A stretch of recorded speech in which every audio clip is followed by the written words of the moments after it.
ಚೌತಿ ದಿನ ಗಣೇಶನ ನೈವೇದ್ಯಕ್ಕೆ ಹಲವಾರು ಬಗೆಯ ಸಿಹಿ ತಿಂಡಿಗಳನ್ನು ಮಾಡ್ತಾರೆ.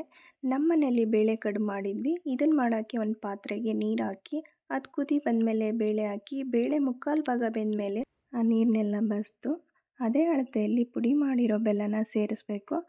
ನಂತರ ಒಂದು ಸ್ವಲ್ಪ ಕಾಯಿ ತುರಿನ ಸೇರಿಸಿ ಅದು ಚೆನ್ನಾಗಿ ಕುದಿ ಬಂದಮೇಲೆ ಸ್ಟವ್ ಆಫ್ ಮಾಡಿ ತಣ್ಣಗಾದ್ಮೇಲೆ ರುಬ್ಕೊಳ್ಬೇಕು. ಹೂರಣ ರೆಡಿಯಾಗಿದೆ. ನಂತರ ಕಣಕ ಕಲಸೋಕ್ಕೆ ಮೈದಾ ಹಿಟ್ಟು, ಗೋಧಿ ಹಿಟ್ಟು, ಚಿಟಿಕೆ ಉಪ್ಪು, ಅರಿಶಿನ ಹಾಗೆ ಕಾಯಿಸಿರೋ ಎಣ್ಣೆನ ಹಾಕಿ ಸ್ಪೂನಲ್ಲಿ ಮಿಕ್ಸ್ ಮಾಡಿ ಸ್ವಲ್ಪನೇ ನೀರು ಹಾಕಿ ಇದನ್ನು ಚೆನ್ನಾಗಿ ಕಲಸಿ ಮುಚ್ಚಿ ಒಂದು 10 ನಿಮಿಷ ಹಾಗೆ ಎತ್ತಿಟ್ಬಿಡೋಣ. ನಂತರ ಕಣಕ ತಗೊಂಡು ಚಿಕ್ಕ ಚಿಕ್ಕ ಉಂಡೆಯನ್ನಾಗಿ ಮಾಡಿ ಇದನ್ನು ಲಟ್ಟಿಸ್ಕೊಳ್ಬೇಕು.